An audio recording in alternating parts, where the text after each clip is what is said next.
Hey everybody, welcome to Pale in Comparison, a proud member of the Doof Network. In this podcast, my sister uses her knowledge of the Otherverse to take a look at Pact, Wildbow's least chill work, and I try to not give away any spoilers. I'm Jenny, and Malia convinced me to read Worm. I'm Malia, and Jenny convinced me to read everything else. This episode, we are covering Sine Die, chapters 14.7 and 14.8. Before we get into that, however, I'd like to issue a spoiler warning. This podcast is filled with pale spoilers. If you don't know whether Sylvia is a good mom and don't want us to tell you, stop now, read Pale, and come back to this podcast. As for Pact, there will be full spoilers to the chapters we are covering.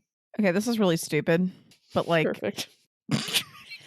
for some reason, I feel like the last couple times I've heard you say Sine Die, it just makes me think of how some parts of Mass or like Sine Die. yeah, or like that part in Monty Python where they're like the bonus requiem, and then they're like smashing their face into the book.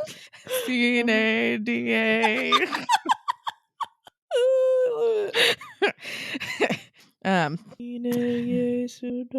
Nay. Yeah.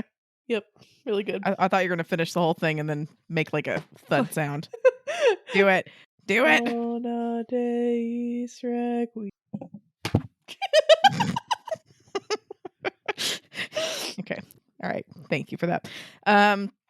Perfect segue into the summary for this episode.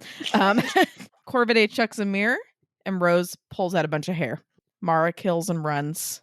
Blake pursues her around the forest and trusts his instincts. Blake overcomes Mara and Corvidae's trickery. Mara is bound and everyone burns her house down. Woo! Blake and Rose have an important conversation. Mara is interrogated with the forest working as a lie detector. What do you think of these chapters, Malia? They were exciting. It's packed is so fast. And I think as we're reaching the end, it's getting faster. We dealt with Mara in 4 chapters. And She must feel really stupid. well, I mean, they dealt with the dragon in 2. It's just we're bam, bam, bam, bam, bam, bam. And it's fun and exciting. And it's I'm not sure where we're going to end up next, which is cool. But just thinking about we finally got a chill break moment, which I really loved. But it's half a chapter. And that's really funny. Because in Pale, there's arcs where we're kind of rebuilding and regrouping and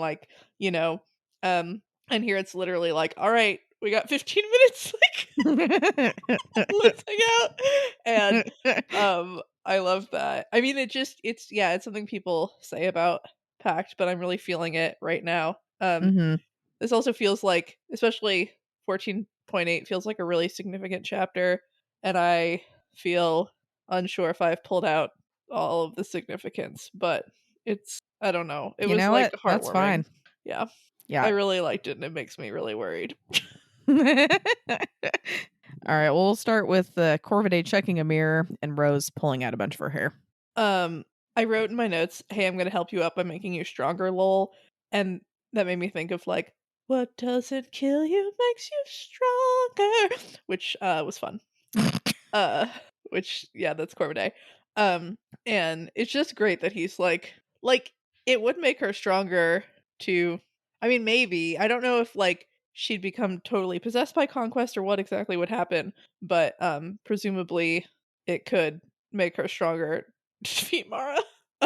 And I like that Rose uses sympathetic practice here. We saw Blake get really good at sympathetic practice, and I guess there's a chance, thinking back on it, that Rose didn't do this because she couldn't fucking practice, whereas Blake was doing it in the mirror world because he could. But it was pretty smart. Yeah. And it just, I don't know, it reminded me of Blake in a way that I liked. It does make me think, though, how much of her hair did she need to yank out? And did she really need to yank it from the root? Could she have just, ripped some of her hair, not out of her scalp, but just, you know what I mean? Yeah, I feel like a lot of people with long hair pass their hand through their hair and, little hairs come out. But I think she just was oh, fuck, and, needed to make sure that... I mean, that's fair. Yeah. She got some. And if her hair is not really super, super long anyway, might be harder to break it without like pulling from the root anyhow. Right. But And a weird thing, when I had short hair, I didn't shed as much. Um, and that's probably not true, but probably like, just didn't notice it because it's yeah, shorter. yeah, but like, I wouldn't, especially in the shower. Um, Basically every time I wash my hair, I come away with just like clumps of hair between my fingers. Um, Mhm. but when I had short hair, that wasn't a thing. Um, That's why, like, you'll see it if you forget to take care of it at least after a shower. If you take a shower after someone with long hair, you might see random strands on the wall. I have It's so many strands. I bought this thing, trying to be like a cleaner adult or whatever, that is stuck to the wall in my shower, and it has these like, I don't know if silicone's the right word. It has these, it's kind of like two combs that are facing each other, and they're kind of like silicone-y. So I if I Mhm. run my fingers between them, it catches some of the hair. What? There's a gadget for that? Yeah. Um, and so I try to, I mean, I still tend to rub hair on the wall to get it off my fingers, but then I try to like collect it and like run a clump of What the it through fuck? there. I never Um, even thought about looking up a gadget for that. I just try yeah, to remember to, like, clean it off later, but right. Because yeah, it, for it stops it from like, or it helps prevent it from falling down into the bottom and getting sucked into the drain and stuff. And then also later when it's dry, I can come back and take it out of there and throw it away, and it's it's great. fucking wild. I did not realize there was a thing for that. Hmm. And yeah, I mean, I'm sure a lot of you guys didn't realize that that was a thing necessarily, or at least have been like, oh, that's why there's fucking long hair. Yeah, because it gets stuck to your body. Because yeah, it's a pain in And the ass. mom in particular would get really frustrated by my always leaving hair on the wall, and Yeah, well, so she's had short hair for a long time too, so she probably forgets yeah, the struggle. But I mean, it is anyway. I mean, yeah, yeah, it's kind of gross. it's kinda So gross. Um, anyway, Long hair, yeah. long hair. So So, Rose is kind of a badass, and yeah, that probably fucking hurt. Just got a little bald spot probably now. Hopefully not too big of one. yeah, this also reminds me of a story someone told me once where, they were it was this guy and his friend, who's also a guy, was going through cancer treatment, and, they were, like, teenagers or whatever, but they would do this, like, I guess it's kind of a prank where they would, like, pretend to annoy him or whatever in public places, and, like, pretend to piss him off, and he would be like, "God, you're good," like, he'd just get, like, really angry, and he'd, like, put his hands up to his head and, like, rip a whole bunch of hair out because he's going through chemo, so it just was falling out anyway, but it would look like he had just pulled, like, shit tons of hair, like, out of his head out Oh, of wow. anger to, like, So make strangers be like, "What the it's a good way to make sure you guys are able to sit down on public transportation, you know? Everyone's gonna get the fuck away from you. This guy's unhinged. Yeah, it makes me happy. He would That's what I just, like, have thought bald about, yeah. oh, that's just I mean, yeah, that's pretty funny. Yeah. I mean, because it probably wouldn't be like a whole patch, just whatever you get between your fingers, but Just, like, imagine being so just committed to just being able to do that joke that, like, you do that, go home, you're like, "Yeah, my hair looks fucking crazy except, like, some random bald patches, but I can't shave it because I gotta do this was I prank gonna be again." able to do this Yeah, I gotta do it again. again? So good. It's funny.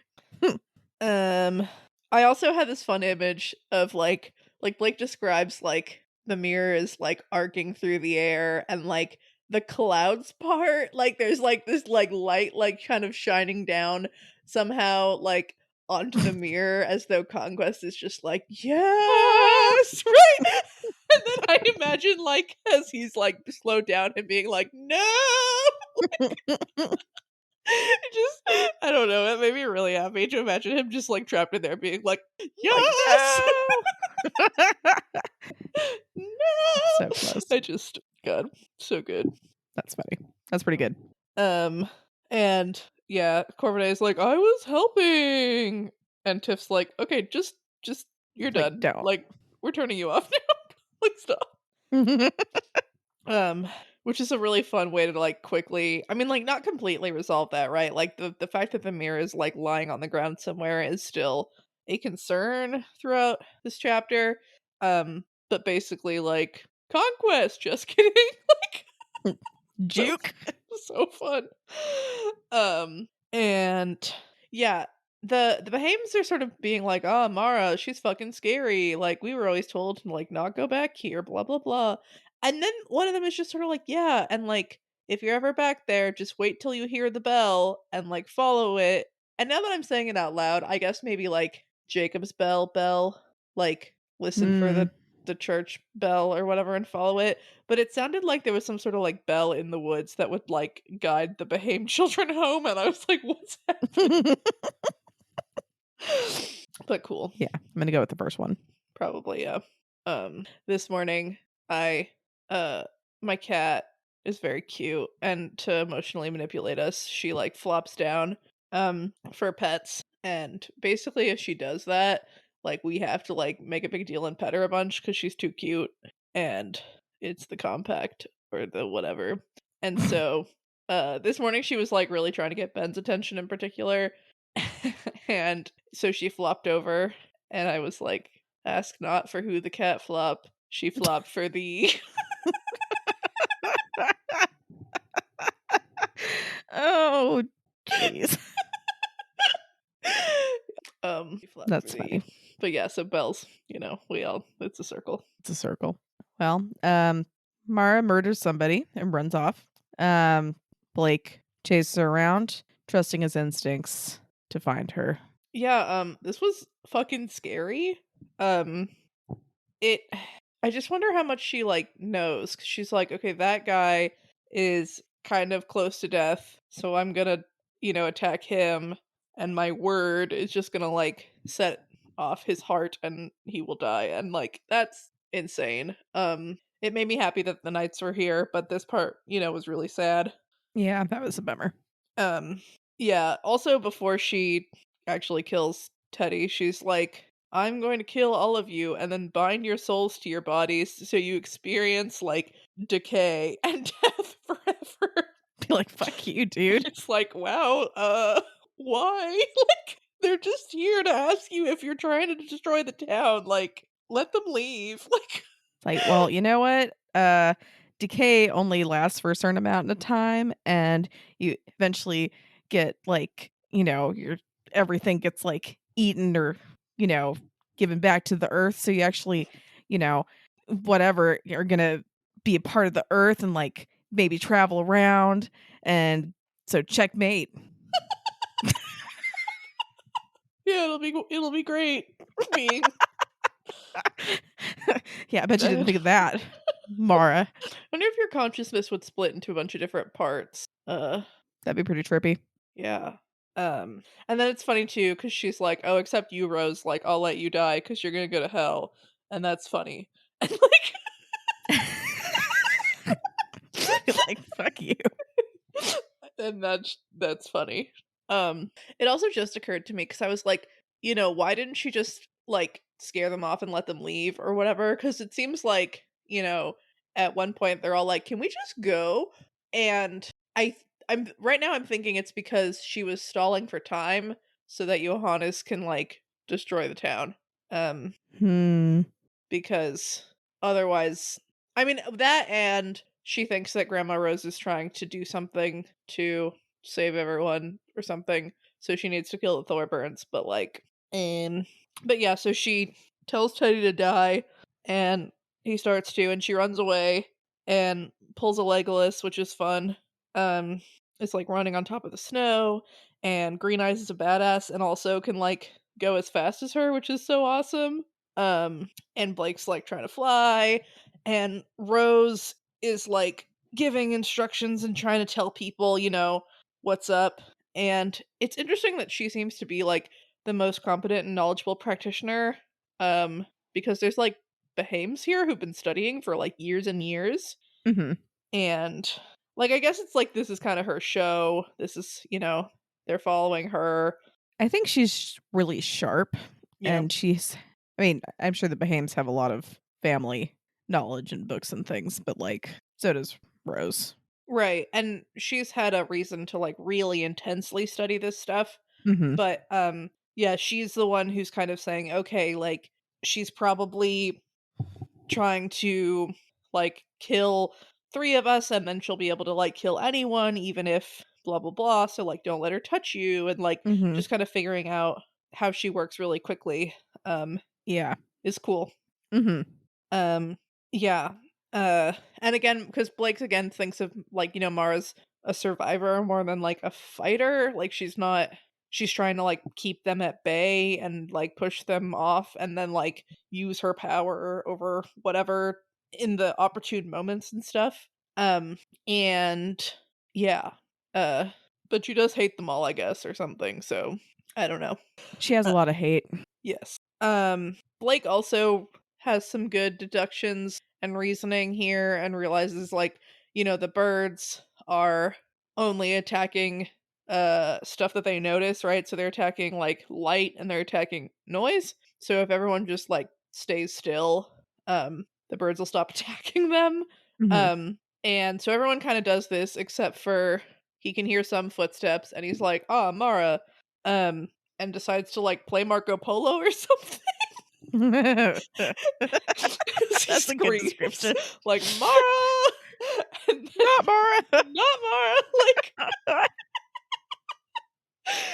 and I was like, "Why are you?" I mean, I guess like them telling Blake, "Please don't stab me," is really important. But it was pretty funny. Green Eyes is kind of like, "Yeah, I don't smell her. Like she's not here," and he realizes that like it's just Peter and Roxy sneaking off. And he asks Green Eyes to like keep an eye on them and stuff. But it was yeah kind of a funny thing where I was like, "What is that?" That's pretty funny.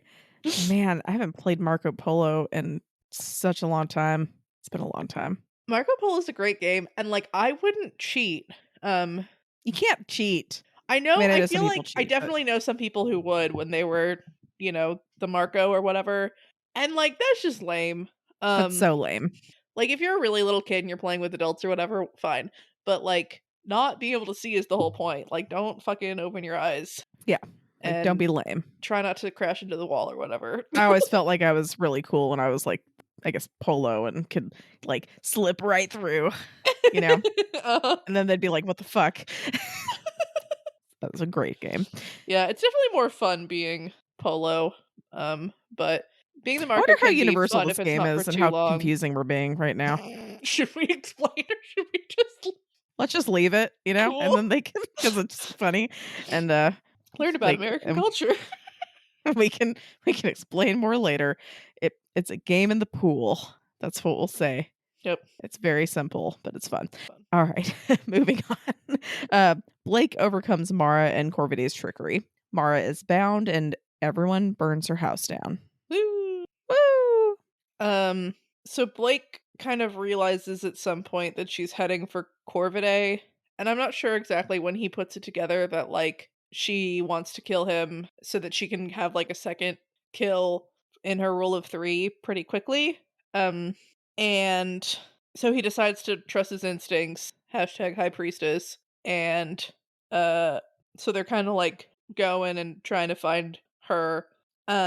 Blake comments on the fact that he and Evan are like the two best people to try to go after her because like uh Evan is dead and Blake is not alive question. He's like, yeah, I have no heart with which to suffer a heart attack. And like, when did he lose it? Because he explicitly put his heart in his new body, but I guess he has been like stabbed and crunched a whole bunch, so Probably maybe it's gone. impacts the integrity of the heart. Yeah, If you're kind of crunched. like that scene in Rat Race Nope, where no, I don't think I've seen it. you haven't seen it? Yeah, like it's a movie where what is it? Bunch of random people like in Las Vegas are told like, okay, if you get to this one locker and like I forgot where it was, like New Mexico or I don't remember. If you get to Uh-huh. this one locker at this one random train station there, it has like $1 million. Go. And so they're all like, "What?" And so they all like race to get there. And basically I think one of the guys ends up like kind of bumbling his way and across, the state lines and all that, and he ends up getting into this ambulance that's supposed to be transporting like a heart, and the heart like in comedic fashion like gets out of the like falls out No, of the cooler and gets like all fucked up in a no, bunch of different ways. Yeah. So yeah, that's awful. it is awful, but I think that's a remake of It's a Mad, Mad, Mad, Mad World, which I think I've seen. But yeah. really? I haven't heard Yeah, that. it's an older movie. I had my high school boyfriend. Um, his mom was really into old movies, and they had a family movie night every week, and I was invited to it. Um, and so I'm pretty sure we watched it during one of them. Um, yeah. It has Spencer Tracy and some other people. Oh, Mickey Rooney's in it. Oh, Um, interesting. Okay. but yeah, it's the same sort of thing where uh these people are told that there's a hidden stash of loot, and so they all try to like beat each other to it.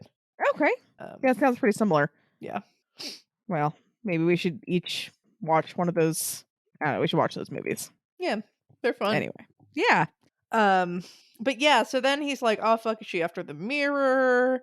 And that he's like, "Ah," but then like in a dramatic fashion he enters a clearing or something, and there's like some light that's starting to peek through cuz she's made time go again, and um right in the center of it is her, and she has Alexis, which is scary and bad.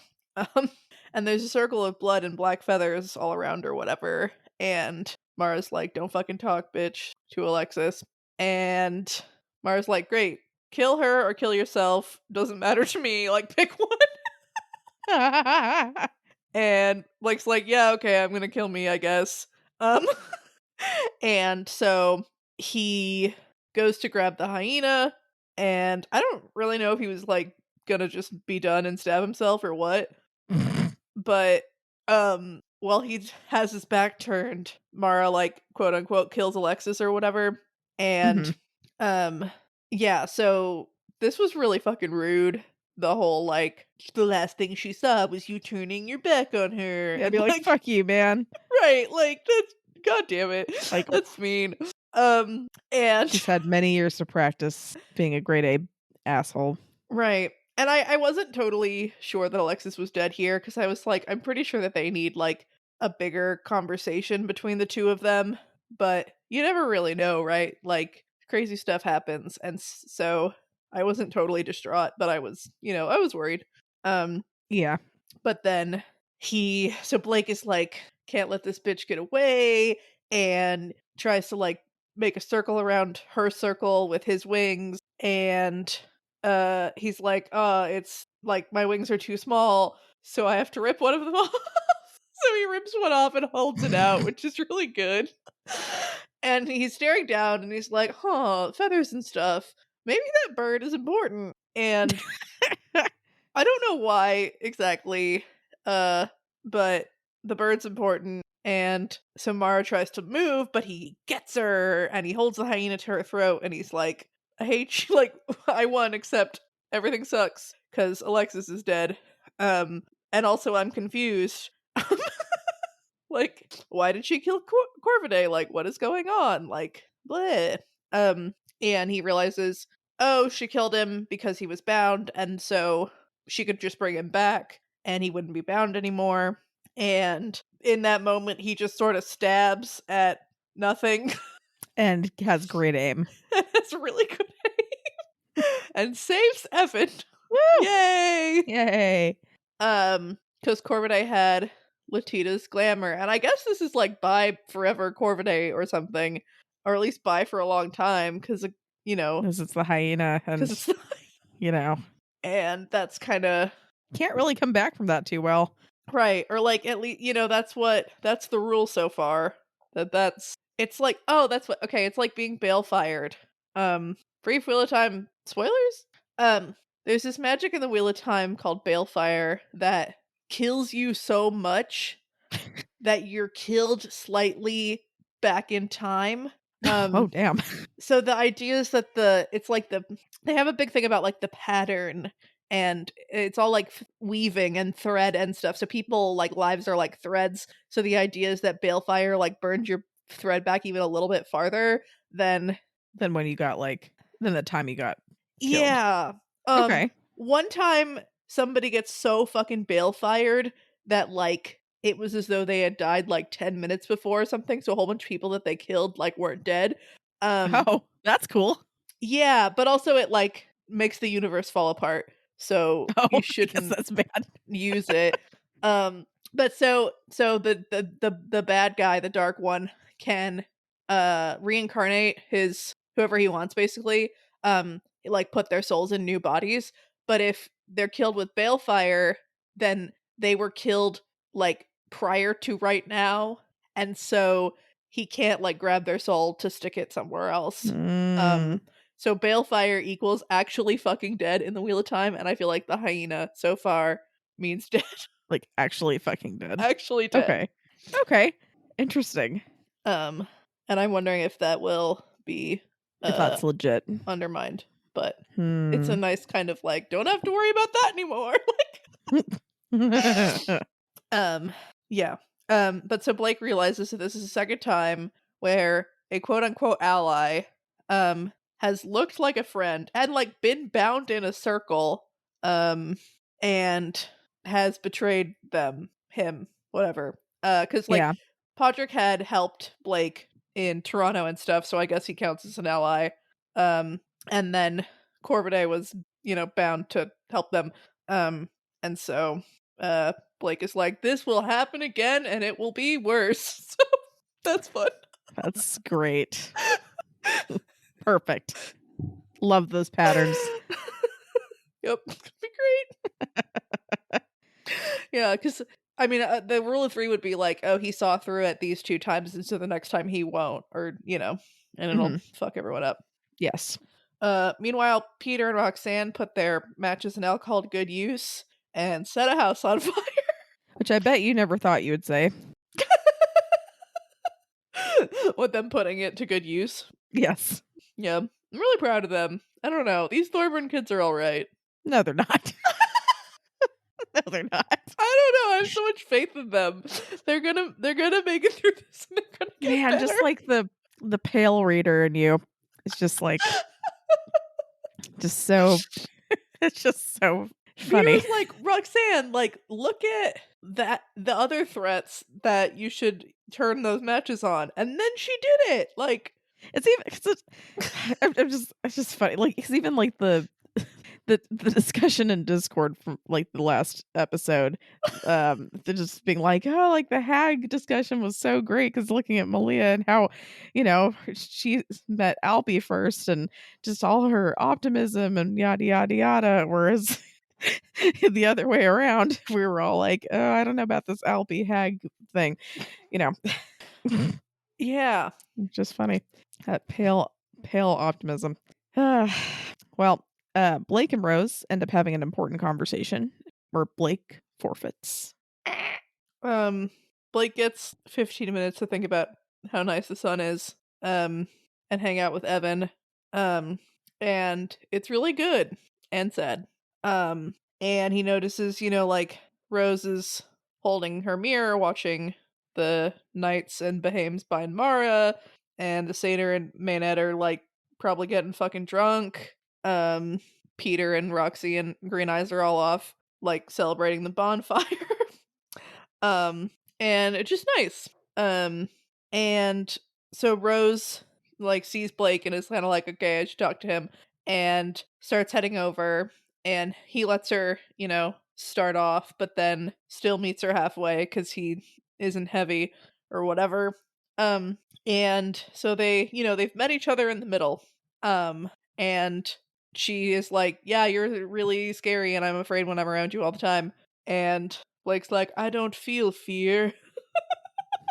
Just like, Rose is oh, like, well, that sounds convenient. that's great.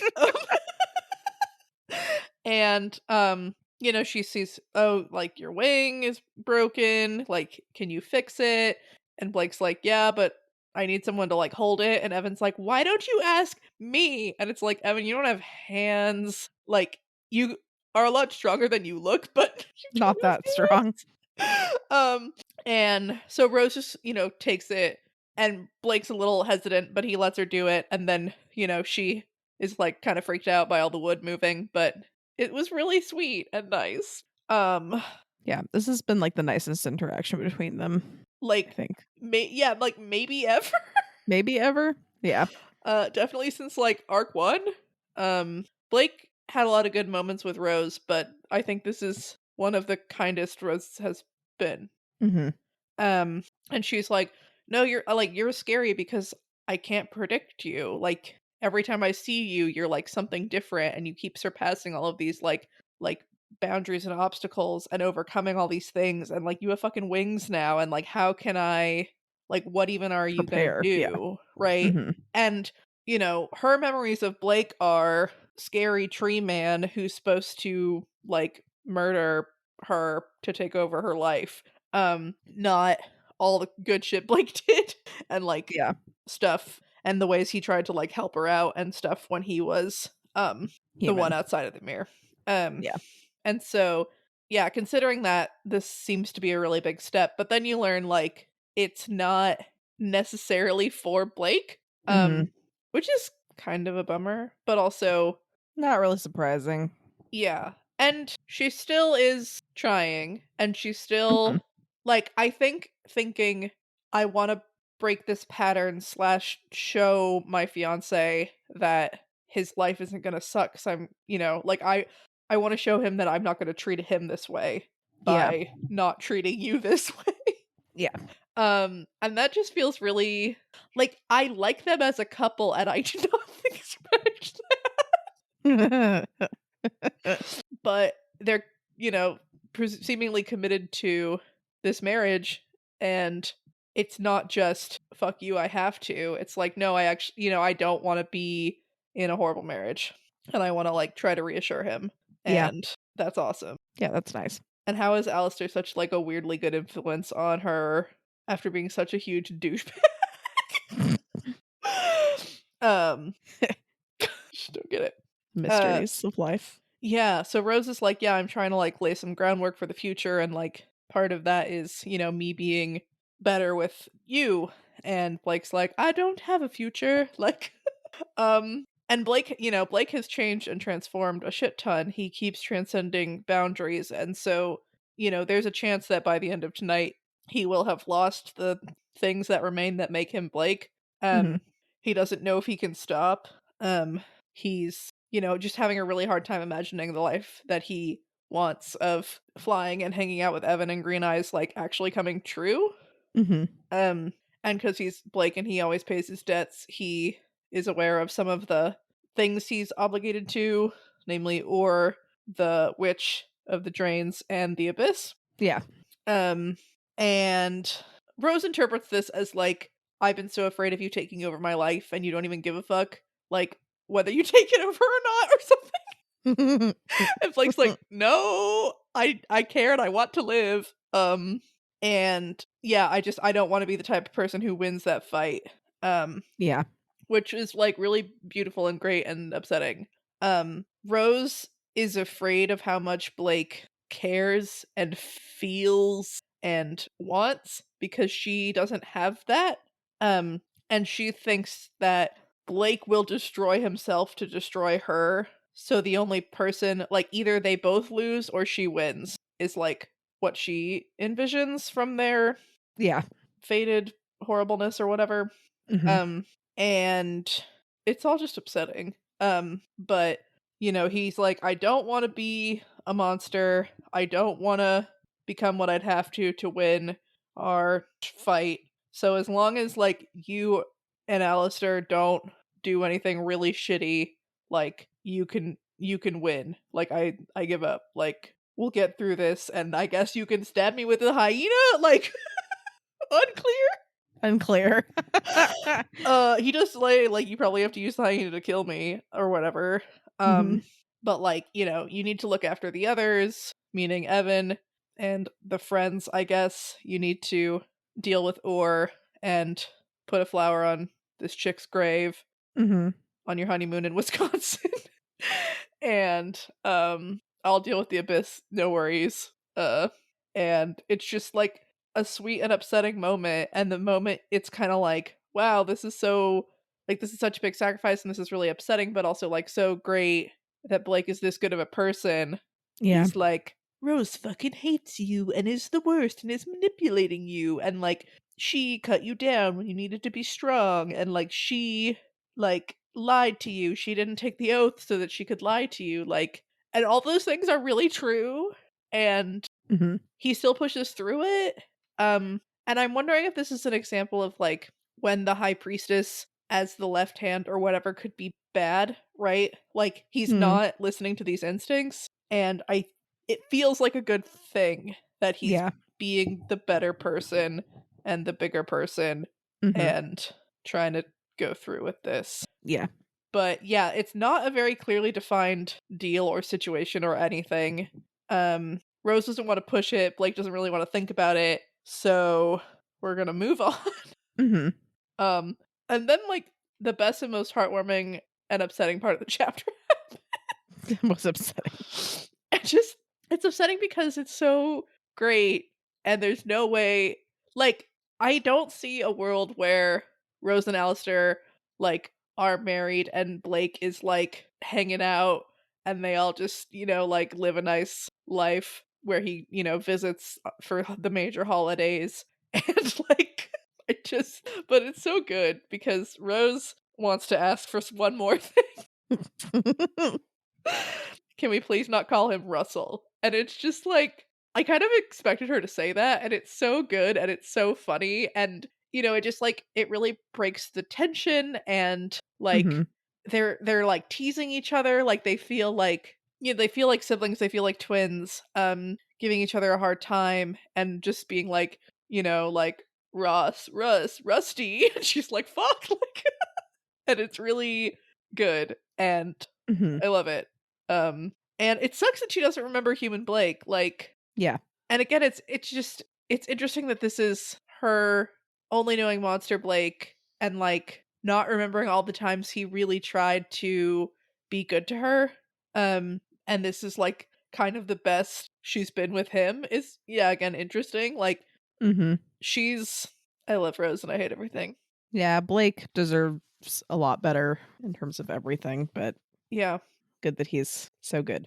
And then he sees her smiling and he's like, "Oh, she's smirking like that fucking bitch. She got one over on me." But then realizes that she's like kind of crying and that, she just feels so relieved cuz she Mhm. doesn't have to like try to engage in this battle with this like scary tree monster that whatever. Yeah. Um and I think that's fair that she Yeah, feels that way. I do too. But it also sucks that yeah. And then Blake comes to a very important realization, which is that we can't fucking tell Green Eyes, oh my god, Green Eyes is gonna murder her. Like, what are we Yeah, gonna do? Green Eyes is not gonna take that well. She's not going to take it well. Like, I I can't imagine her and maybe she will. Like maybe she'll be able to accept like, okay, Blake wants this, but I have a hard time imagining her accepting that. Uh That's very fair. Um, Mara is interrogated with the forest working as a lie detector, and she still somehow does not notice that her house is burning down. Yeah, I thought it was interesting. She's so like in touch with everything in this area. I was surprised she didn't know the moment.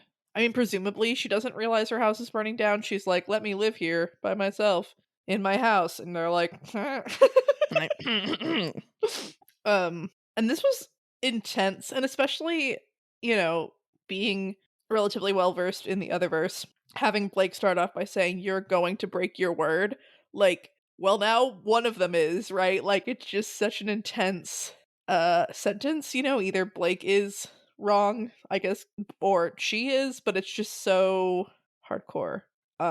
Basically, like, you're gonna forswear yourself, and maybe we'll let you live here until you die, and whatever.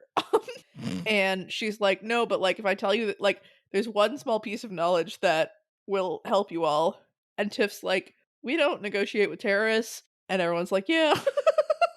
And then she's like, "Okay, I can give you power." And they're like, "No, no, you're done."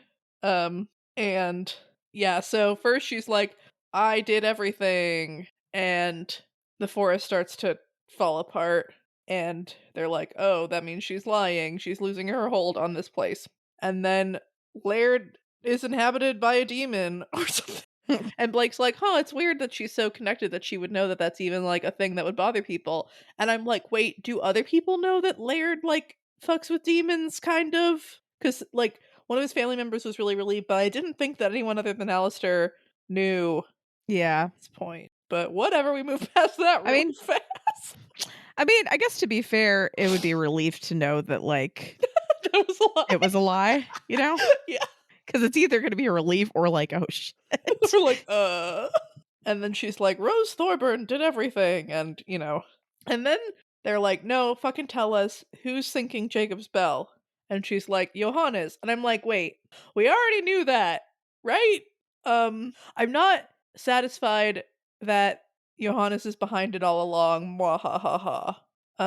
Because like we already learned 4 chapters ago that Johannes is literally trying to sink Jacob's bell. So I don't feel satisfied, but I am hype about Johannes. Um, Mhm.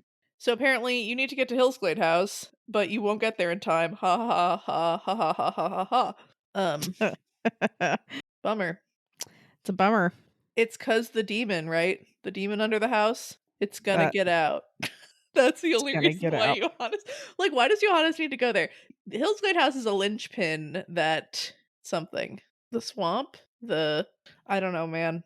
It's like there's Barbatorum, there's the demon under the house, It's a that's fucked up it. place, man. I just don't know why else they'd need to get back there.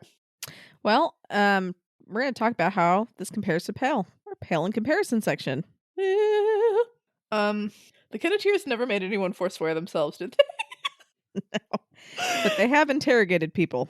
They have interrogated people in circles. Yeah, I guess thinking about like Edith's interrogation, this is just a lot more like I will fuck you up, no mercy. Whereas Mhm. Edith was like, we are trying to be as fair as we can while Mhm. still not letting you run around and destroy us all. That's right. Um, And hey, there's fire involved for both of them. yeah. And I was trying to make some sort of And connection spirits. between I don't know. yeah, totally. Um, They both kind of live in a foresty area, right? So, kind of live in a foresty area. Totally. totally. Um, I guess the conversation between Blake and Rose sort of reminds me of the Kenneteers thinking about like writing those letters, like "Hi, in case I die" letters. Thinking about the future, making decisions about that. Although they're not in an epic quest to murder each other or whatever. Yeah. All right. Well, let's talk about your bold and specific prediction for this week. Woo! Um, I don't know if I'm completely bought on it, but I thought about it and I got really upset. Like in a heist movie, you have to learn what the plan is because it's not going to go that way, right? Like it's fun to like see the plan and then see how it goes wrong. Mhm. Um, or you like learn the entire complete plan late, like Ocean's 11 style or whatever. Yeah. Um, but like whenever an author's like, "This is the plan," like that's not going to happen. Yeah. Um, and so this isn't like a very clear, defined, laid out plan, but it is okay. Blake's gonna die, and Rose is gonna live and marry Alistair and live happily ever after. Um, and so presumably that's not going to happen. And while I kind of do want the prologue where Rose and Alistair, prologue, epilogue, where Rose and Alistair like put a flower on Zoe Altara, whatever her name was, grave in Wisconsin on their honeymoon. It doesn't feel like we're going there. So a thing I thought would be interesting is if Rose dies, is killed during this conflict, and Blake has to fix the Barbatorum binding. Oh. Because like I don't know if Barbatorum's like we have to deal with Barbatorum.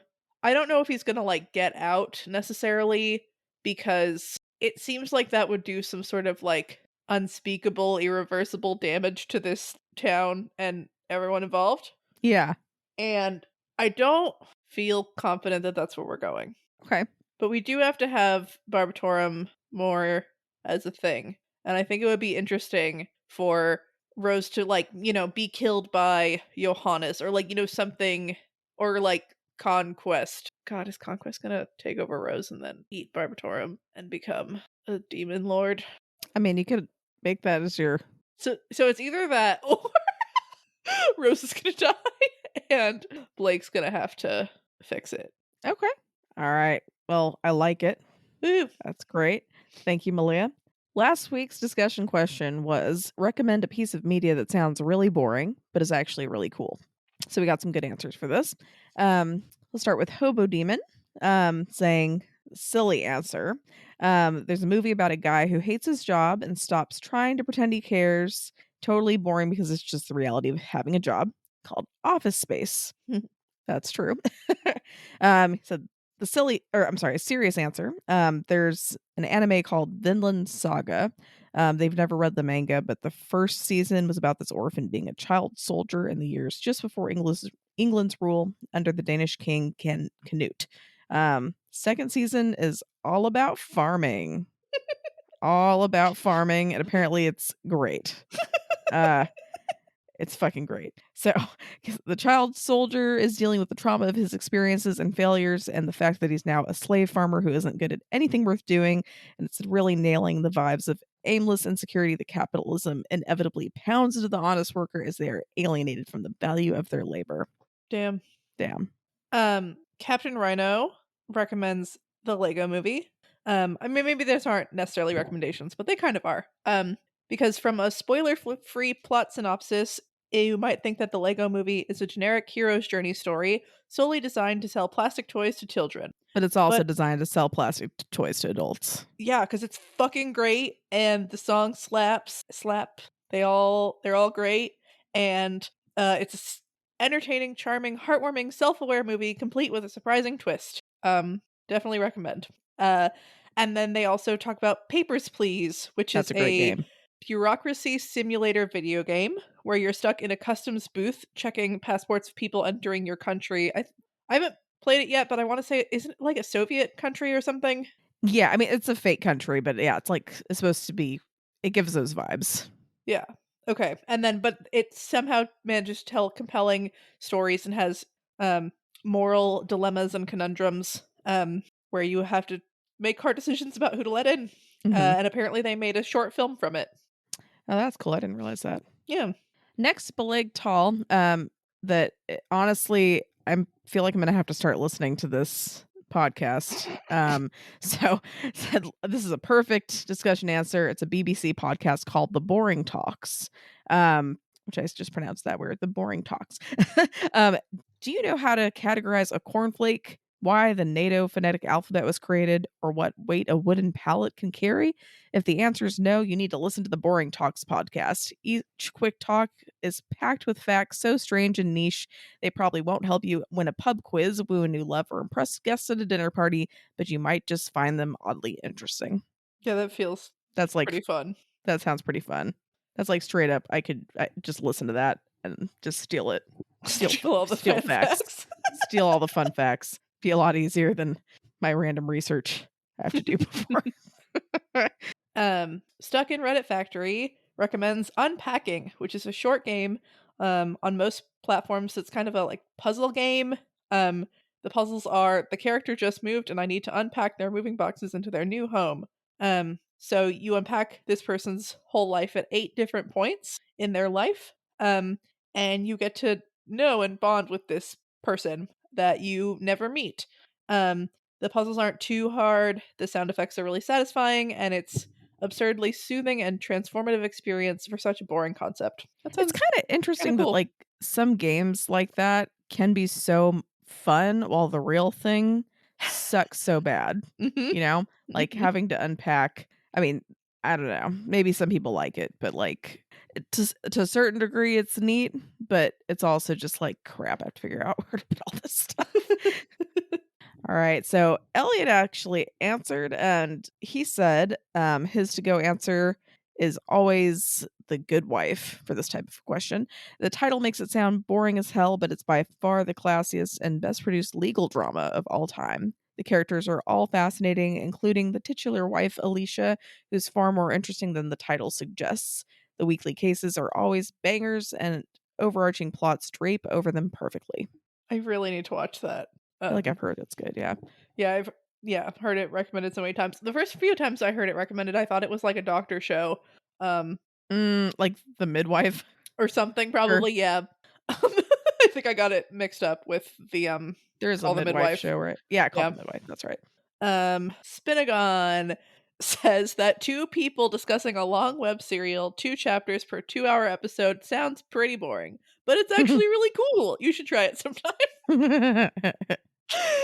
Rude, I but know, I'm true. like, people I'll every now and then I'll, like, bring up or, like, I'll just kinda make an offhand comment at work or something about, like, "Oh, yeah, I'm gonna go record with my sister later," and people are like, "Oh, you have a podcast, what's it about?" And I'm like, "Well, you really have to read this book first," and we talk about it a lot, and some people are like, "Oh, yeah, I wanna listen to it." I'm like, "Okay." No one's ever listened to it yet, but just like, read the story first, and then it's gonna make a lot more sense. Anyway, Mhm. um, A Sandwich, which is a great name, recommends, I believe, 3 different things. So first one is a game called Gone Home, which I hadn't heard of before, but I guess it's pretty popular. The premise is you're a college-age person in the 90s who's recently come back from a trip early, so you go to your parents' house and no one's there. It's not horror, not sci-fi or fantasy, it's just you going through a house. It's really, really fucking good, apparently. Um, then there's another video game called Coffee Talk, where you're a barista at a coffee shop in an urban fantasy world. You're not going on any adventures, you're making drinks. The drinks are not hard to make. You don't make that many drinks, but it's highly recommended, especially for someone who's anxious and wants some nice lo-fi beats and a relaxed atmosphere, which that does sound pretty nice. Finally, this is very specific. Season 2, episode 9 of the Chris Gethard show. I could never get into the show, and this particular episode is just the audience trying to guess what's in a dumpster. It's the dumbest possible premise, but they have Paul Scheer and Jason Mantzoukas as guests, and the whole thing just explodes. Well, That sounds great. Okay, new discussion question. I have a possible one. okay. That is kind of similar to last week's, but it does relate in a way. Just because Rose was talking about going to Wisconsin on a honeymoon, I'm thinking like where, like name a place that does not sound like it'd be a good place to visit, but it actually is a good place to visit. Yeah. Especially yeah, like less, I mean, because presumably you're like, go to Paris because people are like, Paris is great. And so it'll be like expensive and busy. But say like, so I would almost say, God, there's so many. I would say go to Central New York. Hmm. I lived in Syracuse for years, I've mentioned on this podcast, and especially, well, I mean, I really loved it the whole time, but so I live near the Finger Lakes, and there's a bunch of cute little wineries all around there. Ithaca has like really amazing waterfalls. I've heard we actually never made it to Ithaca that year. Um, but if you go during fall, there's like you can go to those like apple orchards, and the trees are like the most beautiful fucking thing. There's this cute little town, Skaneateles, that's really close to Syracuse, and it's like on a lake, and in the winter they do Charles Dickens things. We never made it during one of those weekends either, but like people are dressed up in like Victorian clothes walking around saying Christmas things or something. So yeah. I would Okay. recommend Central New York. It's a That nice sounds time. great. Um, shoot, I'm like, I really love going to Aberdeen in Scotland, but I don't think that that counts really for this discussion question. So what I'm gonna say is Masia, New Mexico, Yes. because I bet not very many people go there. And we used to go to Las Cruces, New Mexico, which is really, really close to Masia, because that's where my grandparents were from. And it's just Masia is like just really, really cute, have really cute little shops, really good food. Mhm. It's just don't think a lot of people necessarily go there, but yeah, I mean, we've always had a good time every time we've gone over there. Mhm. Lots of There's good really shops, lots of beautiful mountains, kind of in the Mhm. distance, or that you drive through if you're driving from El Paso to Las Cruces. Mhm. Yeah. You can drive to White Sands, Yeah. which is pretty cool. Which as the name suggests, is a bunch of Bunch of white white sand. sand. It's like white sand missile range, which you don't go there to see missiles. Like people actually they're like really big mounds of like white sand that you can bring like stuff to slide down, and Mm-hmm. it's really neat. Lots of really good New Mexican food, which is my favorite type of Mexican food. There are a lot of different types that are really good. But yeah, grew up on the New Mexican green chilies. The Rio Grande Valley food is really growing on me, but yeah, New Mexican food, especially the southern New Mexican food, is good. Mm-hmm. Yeah. Northern New Mexicans like the red chilies. Southern is like the green chilies. At least that's what we've always been told. And they're both good, but green chilies is where it's at. Well, thanks for listening, everybody. If you enjoyed this episode and you'd like to help support the podcast, please subscribe, share it with your friends, and leave a rating and review. To support our podcast, go to patreon.com/doofmedia. And if you'd like to support Wildbow as he continues to write fantastic stories, go to patreon.com/wildbow. You can follow the pod on Twitter at Pale Comparison or send us an email at paleincomparisonpod@gmail.com. Keep an eye out for our Reddit thread in r/parahumans, where you can answer our discussion question and share your thoughts on this episode. In addition, if you would like to see all of my predictions laid out, check out our episode description for a link to a prediction tracker. Next episode, we will be covering chapters 14.9 and 14.10. This week's fun fact. In 2015, researchers testing the efficiency of mosquito repellents used Victoria's Secret perfume just because they thought the floral fragrance would attract mosquitoes. But to their surprise, they found it actually repels mosquitoes better than a range of mosquito deterrents. So, if in doubt, get some Victoria's Secret perfume and take it on that camping trip. And, I mean, to be fair, I don't know if it's going to attract anything else. So maybe, I don't know, maybe that's not a good way to test that. But take it to a mosquito-prone area. Forget your citronella candles. Just like put your Victoria's Secret perfume all over the place. Yeah, it sounds like the very definition of glamping. You're right. That's funny. All right. Well, have a good week, and we'll talk to you guys later. Woo! All right. Bye. Bye.